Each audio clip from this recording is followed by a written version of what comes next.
would really specifically like to introduce our special guest, Amanda Stapler.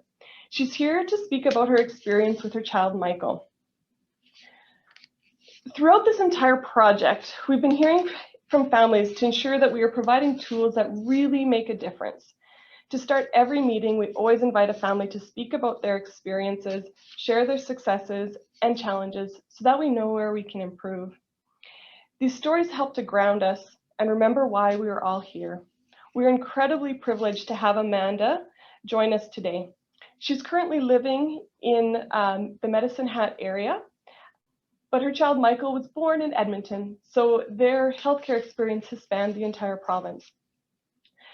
When we first connected with Amanda, we learned that their family has accessed care from many of our teams across Alberta due to that geography and due to their actual care needs.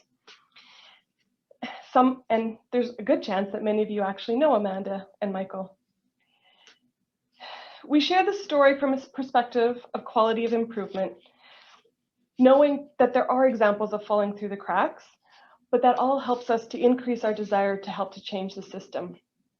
Their story tugs at the heartstrings and truly highlights that improvement is a shared responsibility between all of us.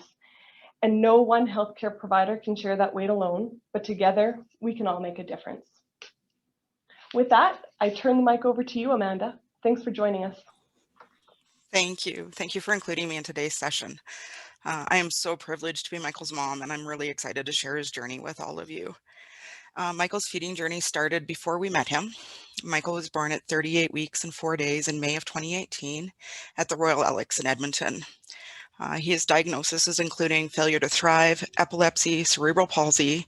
He has hypotonia and at times extreme dystonia. He is nonverbal and cannot walk, but he is very, very mobile. Shortly after birth, the nurses had observed him having episodes of sleep apnea. That, combined with the lack of prenatal care and a prenatal exposure to Accutane, he was placed in the NICU. At that time, Michael had an NG tube placed as he was having issues coordinating his suck, swallow, breathe. He was able to eat small amounts orally and receive the remainder of his feeds by NG tube. When we came into Michael's life and met him, he was in the NICU at Rocky View. He had been transferred to Calgary due to a complication in his adoption, and at that time we were told that he was ready to go home. All that he needed was a family to be trained on his feeding tube. We met Michael the day that he turned 1 month old. To our surprise, when meeting him, he no longer had the NG tube. He had been determined to pull it out, and they had decided to see if he could get by without it. His volumes unfortunately decreased, and we were looking at a longer NICU stay. So at that time, we opted to be transferred to Medicine Hat's NICU so we could be closer to our home and closer to our daughter. The NG tube was reinserted for that transfer home, but during the first night in Medicine Hat, he once again pulled out the tube, and it was never reinserted. When leaving Calgary, we were given instructions from the OT on what type of bottling system to use and how to feed him to build up his strength. But once we arrived in Medicine Hat, all of this was ignored, and nurses all had their own plan to get him eating to go home. But each different shift of nurses had a different plan on how to achieve that goal. In the end, we were sent home using a bottle that we could not buy off the shelf. His transfer to Medicine Hat had occurred on Friday of the Canada Day long weekend, and we were discharged on the holiday Monday, so we weren't able to see any of our regular team members during that stay. Following discharge, we were introduced to Michael's pediatrician and dietitian, Janine, at the Pediatric Specialty Clinic. Occasionally, we also saw an SLP, but once we had an OT through Children's Allied Health, the feeding component was handed off to them. However, that OT had other items to focus on, and the feeding component was lost.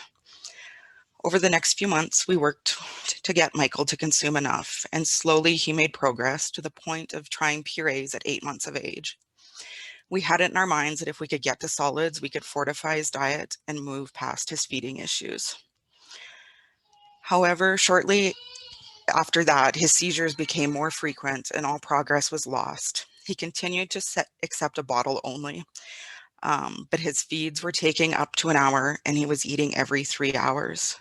We were both exhausted. It was at that time that our pediatrician mentioned for the first time that he may be needing to consider having a G-tube. It felt like such a failure. It felt like by going through this route, I was not doing enough for him and that I was taking an easy way out, even though the thought of a feeding tube was anything but easy. We worked hard, and once the seizures were well controlled again, his feeding pace improved. On and off over this time frame, swallow studies were mentioned but never followed through. In June 2020, after a long-awaited referral, he was seen at the neuromotor clinic at the Alberta Children's Hospital. This expanded our team to include another doctor and more OT support. We were fortunate that his new OT, Jen, was also connected to the swallowing clinic and initiated a referral for a swallow study. When asked if we were a part of a feeding and swallowing clinic, I had said no. I knew Janine was taking care of his nutrition, but I really didn't feel like the bigger picture was being addressed. I didn't even realize that we were already in a program. On September 22nd, he had his swallow study at Alberta Children's. That morning, an SLP and an OT had watched his feed and felt they had no concerns, but because we were in from out of town, they decided to go ahead with the study anyway. During that study, Michael did aspirate on thin liquids. He has never developed a latch and was unable to draw thickened liquid from the bottle. The study was stopped, and we were told that it was unsafe to feed our child, to go directly to the cafeteria until we were paged for surgery. We would not be leaving the hospital without a G-tube. We were completely overwhelmed. We had always known that one may be needed someday to supplement his intake, but we never imagined that it would be emergent. Jen came to find us and talked through what we had just been told. We could not understand how we went from almost not doing the study to do not take him home without surgery.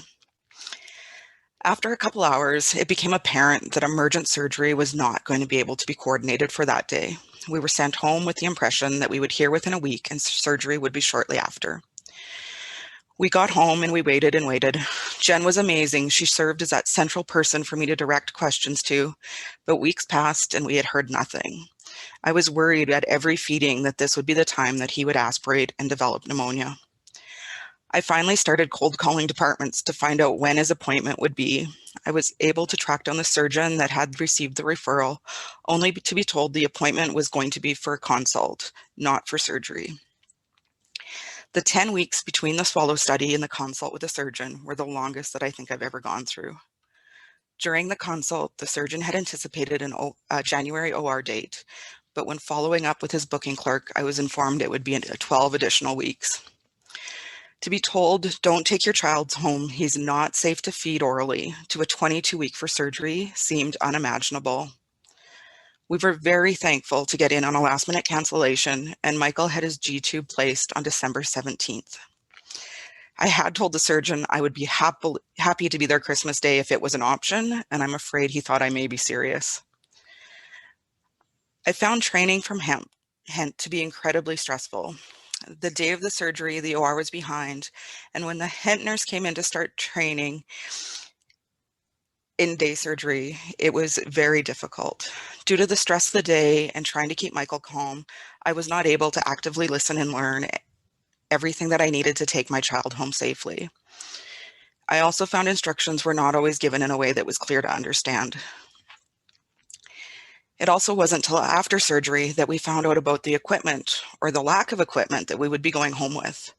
We would not be going home with a pump. We lived rurally from Medicine Hat, never mind our trips to Calgary, so I had assumed a pump would be given to be able to feed him on the go.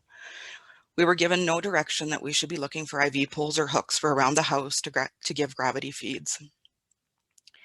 Due to the disconnect between our OTs in Medicine Hat and Calgary, we also had nowhere secure to feed Michael.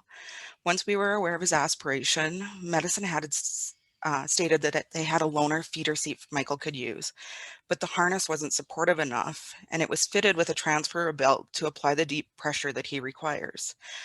However, after surgery, that transfer belt could not be used due to the tube placement. We were also told at discharge that home care would be arranged for nursing support when we returned home. Once we were back home, we were then told that that wasn't the case. As we attended this pediatric specialty clinic, we would receive our nursing support there. This was also frustrating, not knowing where to turn for support. I have another child that cannot attend appointments due to COVID protocols, as well as the additional travel time. I love the nurses at our clinic, but home care would have made our life that much easier. Throughout our journey, we have often felt lost between specialties and places, the Pediatric Specialty Clinic versus Children's Allied Health, clinics at Alberta Children's versus Medicine Hat, nursing care through HENT, home care, or the specialty clinic. At times, I still do not always know who to turn to for what. Having the consistency of Jen from Neuromotor in the swallowing clinic was the first time it felt like something was finally cohesive. While we were hoping to have Michael's feeding issues behind us by now, we are just starting a new chapter. His G-tube is still scary to us, but it's also exciting and new. We have Janine's support to start incorporating a blenderized diet, which is something I'm truly excited for. We also discovered the week after surgery that Michael was losing weight. We have quickly been able to recover that without the stress of how much he could orally eat. We have a sign on Michael's wall that says, "Let him sleep, for when he wakes, he will move mountains." Thank you for including us today and listening to his story. By making the changes that you're setting out to do, you are helping him move that first mountain. It's been a lonely journey, and we hope that our experiences will make things better for the next family.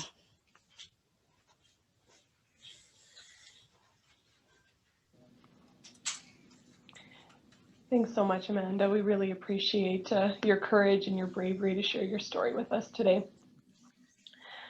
We do have some time set aside for some questions, so I hope you're okay with that. You bet. So open to any feedback, any comments in the comment and chat box.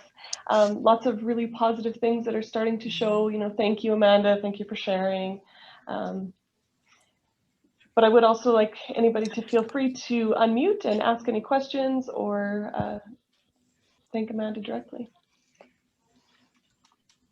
So Amanda, hi, it's Tracy. I'm going to be speaking after you. So you've just made my challenge really difficult because that was a pretty amazing story. And I love the pictures. What a sweet, sweet young boy you have. And he's obviously full of joy. And it comes through in those photos. My question to you is, given everything you know now, what advice do you have for us? Like, what would be one or two top of mind things that we could do better from the get-go, or we could be thinking about to improve on for other families going through similar circumstances? And I don't want to put you on the spot, but you probably have some good ideas for us.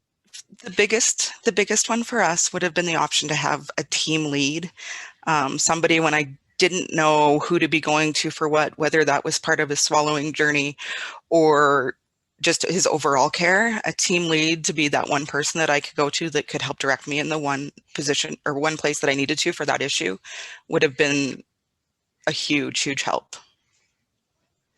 Sort of a point of contact. Yeah. Yeah. Yeah. Great. Thank you. I do have another question for you as well, Amanda. Sure. In our COVID world, you alluded to it a little bit in your presentation. We've been working hard, and sometimes in a good way, and sometimes it's been more difficult with our virtual care. And I'm wondering if you've had any experience since COVID's happened, especially because you do live in a more rural area with virtual care, and what your thoughts are around that. I love it, and I hope it doesn't go away. We were able to see so many different doctors in that that would have been put off or were put off in the beginning. Virtual care saves us trips to Calgary like you wouldn't believe. I can take half a day off work versus 2 to 3 days for an appointment.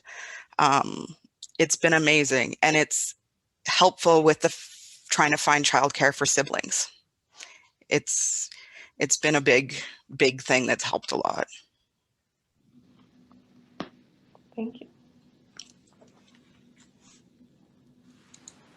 Amanda, I know that you and I got to speak a little bit before your presentation, and yeah, thank you so much for letting me into your world. I know at one point you talked about how you didn't even realize you were in a feeding clinic, and I know it sounds a little bit trivial, but you talked about how it was even just the name of the clinic. And do you want to just speak about that a little bit? Sure. Locally or verbally, everyone refers to the clinic in Medicine Hat as the Pediatric Outpatient Clinic. On paper, it's the Pediatric Specialty Clinic. at one point we were handed a survey about eating and swallowing, and I looked at my husband and said, I didn't know we were in an eating and swallowing clinic. Professionals know why they're there and what they're doing, but again, it just never translated down. In hindsight, yes, absolutely, he was a part of one. But there's so much going on in your mind when these kids are getting so many labels and things going on that without it being put point blank, it didn't even sink in. Thanks for sharing, Amanda. There is a question in the chat box as well. I heard your experience of others just not listening to your needs, listening to your readiness, listening to your fears and anxieties. As healthcare providers, do you have any thoughts on how we can better position parents to be heard and how we can actually hear you instead of just listen? That's a great question. I think for me, it may have come back to having that team person to help me digest what information I was getting. Because in the moment, you don't have time to process everything. And then me personally, it's like, well, who do I bother with this? I don't really want to bother with that. So if there was somebody who, I don't want to say needed to take the onus to check in with me, but for me personally, that would have been huge in our group to say, okay, this is what you were told, but what does this mean in plain language?